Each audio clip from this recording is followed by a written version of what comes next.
To say it's a more specific question than just should you do it or should you not. All right, welcome to the Practical Pistol Show. My name's Ben. I'm here to answer your shooting questions. Tim Herron is on time today. Yay! Yay! Matt Hopkins is on time every day. I'm here. Yeah. All right. We got a couple questions. First one is something we were just discussing. We've covered a little bit before. Hi, Ben. I have a question for the podcast. In reference to episode 82, when you talked about practicing without a timer in both live fire and dry fire, how often do you believe a fairly proficient shooter should do this?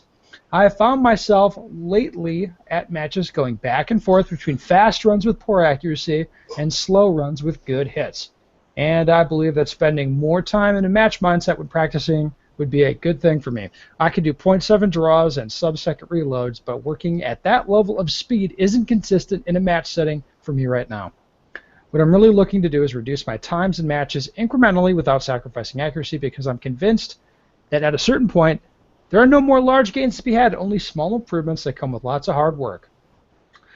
I just want to make sure that live firing and dry firing with the consistent mindset of shot calling and consistently good draws and reloads at a reasonable match pace won't be damaging to my shooting. What do you guys think about that? Thanks. Tim, what do you think about that? Or do you want me to start? I can start. Okay.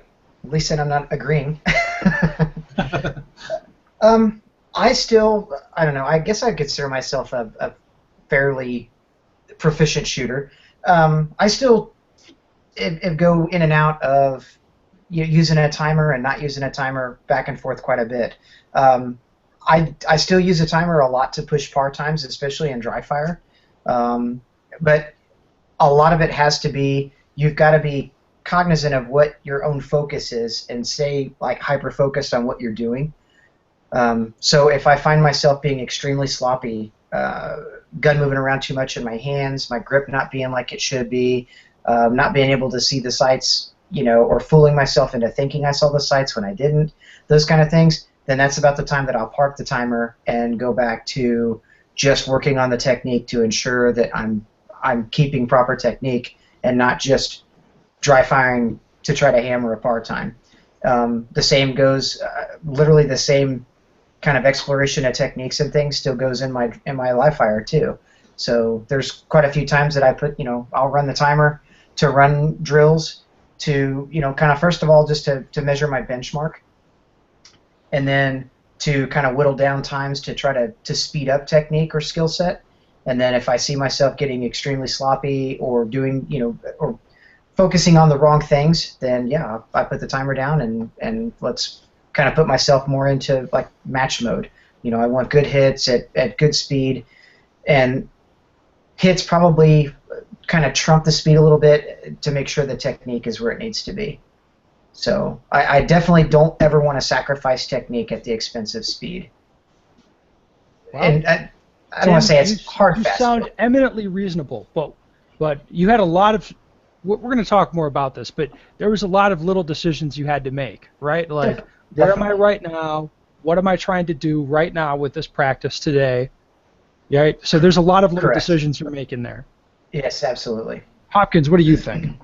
I want to ask Tim one thing real quick. Like, he said he was still using the timer to push down pars. Yeah, motherfucker, he's going to go fast. Is that how, like, at your level, do you really push down pars? I don't push down pars. Well, like when we all started out, pushing pars like as a B or an A class guy, it was like, okay, I want to dry fire. I want to dry fire an L Pres at like 3.9 seconds and 3.8 seconds, and then 3.5 seconds like seemed unachievable, right? Yeah. For quite a while, and then you push the par time until you got to 3. Well, then we're to 3.5, and as I got to 3.5, then I wanted to push it down just to see like how blindingly fast I could go. And I've even posted a couple YouTube videos of being able to knock out down now a 3.0 par time. And do I still push par times that as hard? No. But at the same time, I definitely want to make sure I push down par times enough to continually challenge myself. Okay. So, makes sense? Yeah. Hopkins, where are we going with this? I just wanted him to clarify that, because, I mean, what I'm thinking is it'd be hard to push down par times. Like at a certain level. You'd be hard to push down par times when you're as fast as Tim Herron. Is that what you're saying?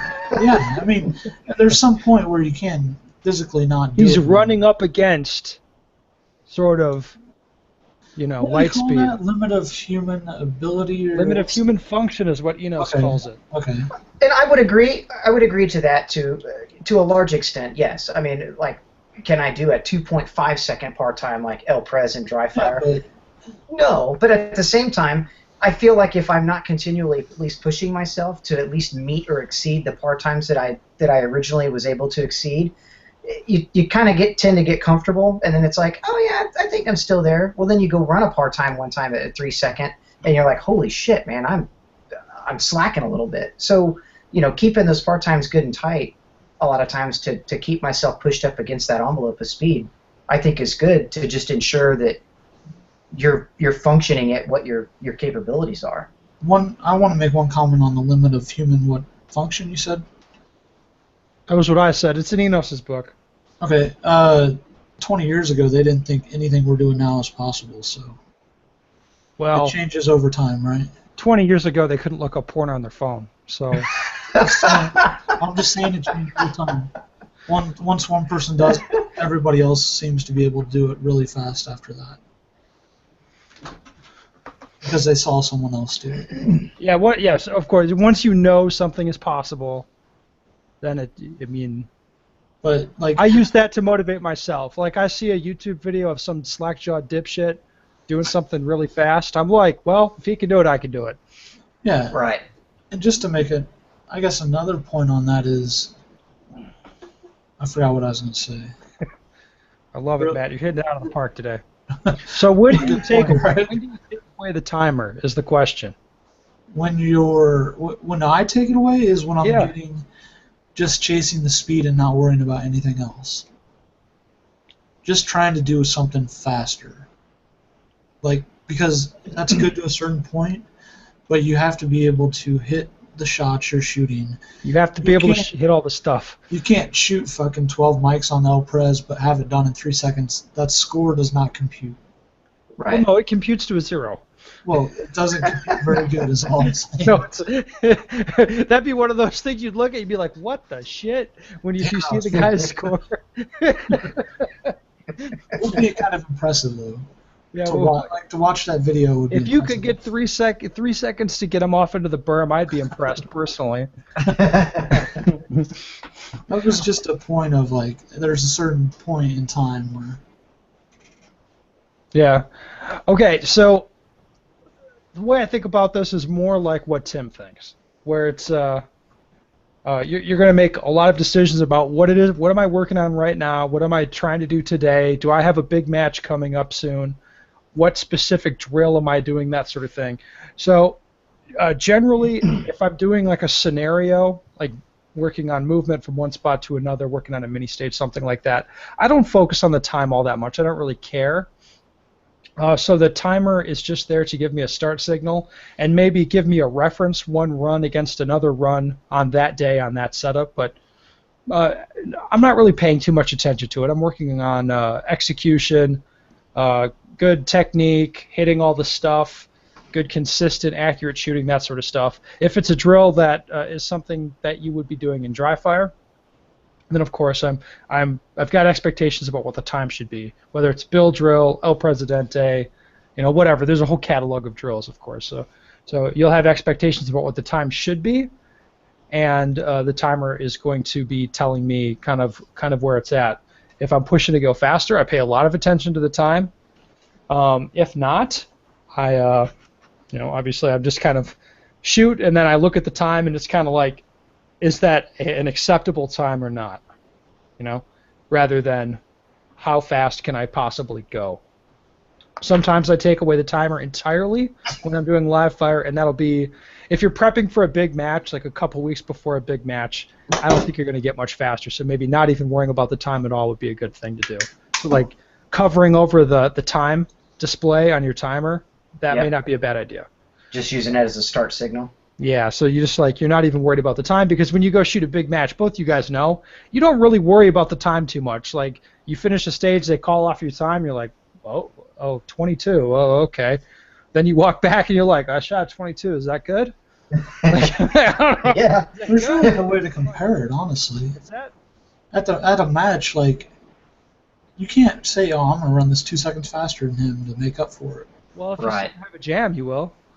Well, come on, we're not even talking about that though. Well, You know what I'm saying?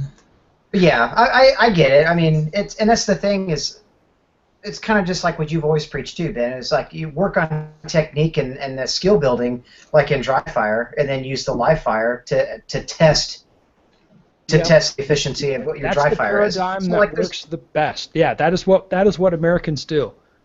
Right? Right. You go to the range once a week, every other week, whatever, to do live fire training, and the rest of the time you work on it in dry fire, and that kind of prepares you for your live fire. Yeah, that's normal. That's kind of the cycle that most people go through. That makes sense for people. That's how they're going to get better. For just dry fire, it really depends on where you are. So if you're having a lot of execution problems, forget about the timer for a while. If you're trying to get faster, Yes. use the timer. If you're generally pokey, use the timer more. If you go out and you shoot and you're just fucking crazy, like bad technique, missing your grip, shooting a lot of misses, maybe take the timer away. Throw the timer over the burner. Yeah, just Yes. don't worry about that stuff. So it depends on who you are and what you're trying to do. And it sounds like the guy sending in the question, he's got a pretty good grasp of who he is and what he needs to do. And what he's pointing out is something that I think until you get there, you're not really going to believe it. But I think the truth is, in a practical sense, when you're shooting stages, your points and your time aren't really related. Do you agree with me on that, Hopkins? You know what I'm talking about? Like, you're saying, like, if you could trade for a faster time for less points. What I'm saying is, it does not work that way. No, it doesn't. Not at all. Yeah, when you go If shoot someone a stage, thinks that they could trade a faster time for better, like less points, or a slower time for better points, it does not work like that. no, when you Right. go shoot a stage, the time is the time, and the your points are the units, points. Yeah. And whether I'm training on the range by myself, or I'm shooting in a match, that holds true. Yeah. The time is the time, Yes. and the points are the points, and they aren't really correlated. So a fast time relative to everyone else doesn't mean that I'm going to shoot less points. It just doesn't mean that. Right. So once you get your thinking away from, well, I want to be accurate, but I have to be fast, so I need to have the timer, but then I need to hit stuff, but then how many points can I drop? And once you get away from that thinking, where it's like, okay, I'm too slow, I need to work on going faster. Okay, I'm having all these execution problems, I think I'm too focused on the time, that sort of stuff. Once you get your thinking more towards that, I think that's going to be productive. Yes. Yep. Yeah. All right, let's move on to the next question. What drew you guys to the divisions you shoot in, and why do you stay there? My answer is obviously- easy. Well, no, I think what he's asking is why does Tim shoot single stack? Because it seems really gay. He didn't phrase it that way, but I think that's what he's asking. That's okay. That You'll interpretation rephrase it that sounds way, good. right? What's that? I I'm said just you'll kidding. rephrase We it all that know way. single stacks for hairy-chested men And guys with Shit, beards. why am I shooting it? and old So guys. yeah, guys with beards. For me, that was one of the first guns I ever bought. Was 1911s, especially a Kimber 1911. It was like Holy shit! Yeah, I was like, I gotta have one of those. So that was actually the second firearm I ever purchased, but it was the first gun that I actually used in any sort of competition at all. I started out like just shooting bowling pin matches on Tuesday nights at a local club. Tim, And, just as an aside, how many yeah. guys do you reckon purchase a Kimber as their 20th gun?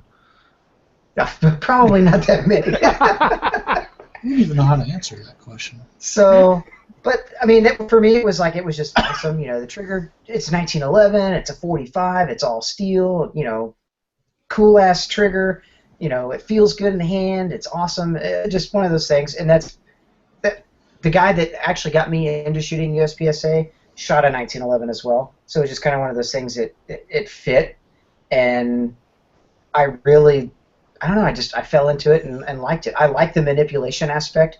It doesn't mean that obviously production doesn't have it just as much. Limited capacity, reloads are important, and being able to move and draw efficiently and reload and manipulate the gun. I like that kind of stuff.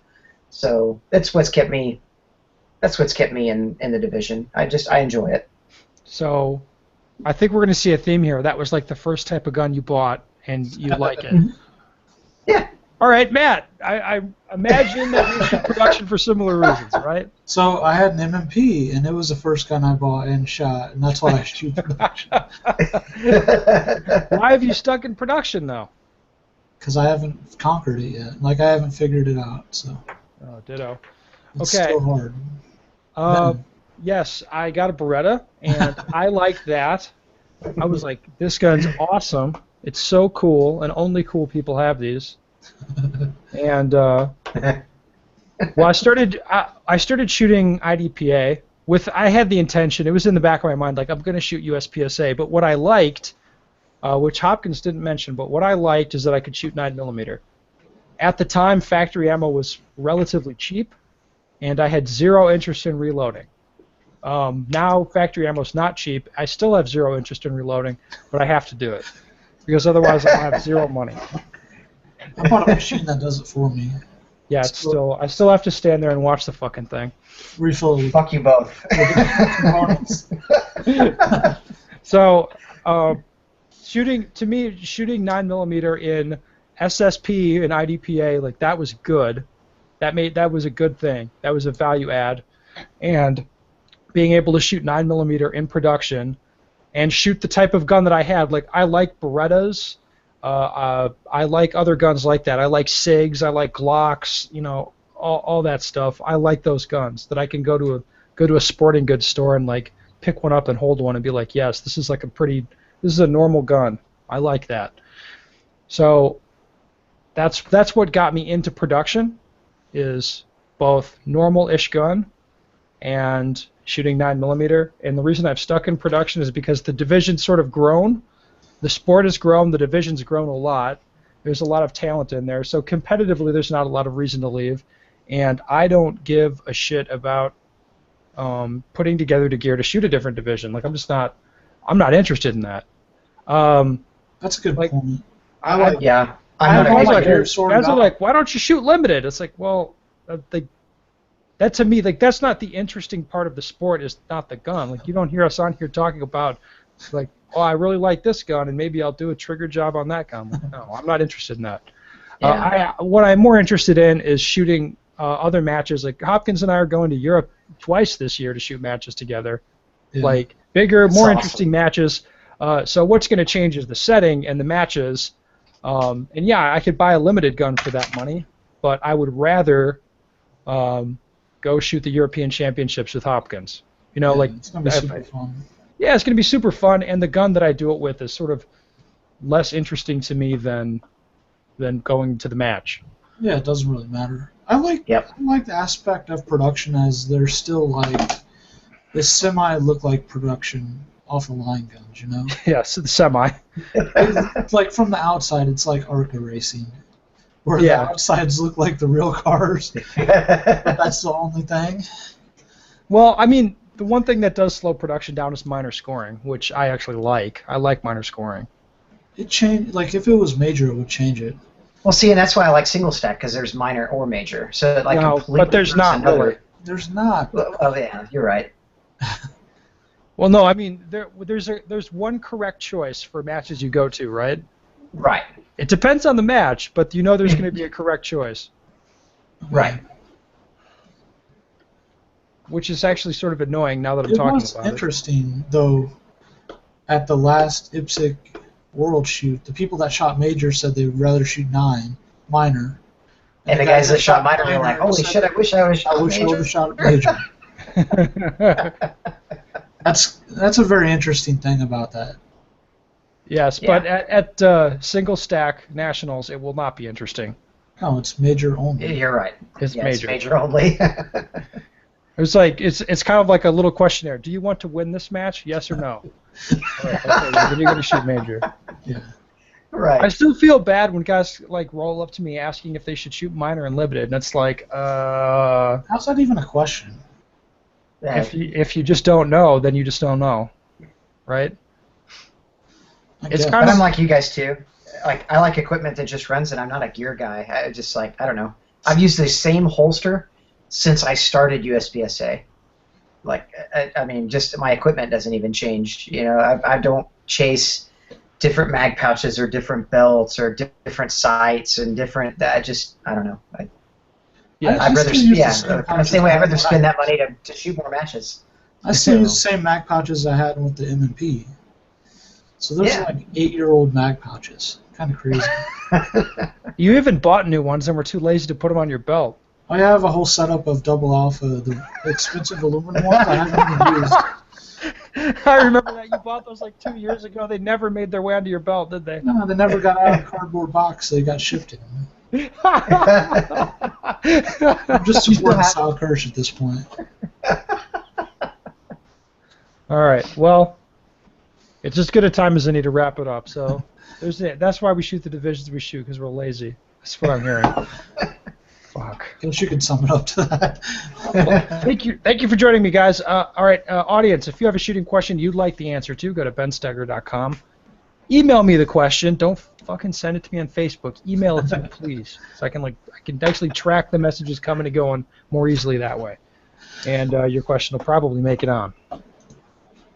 Yeah.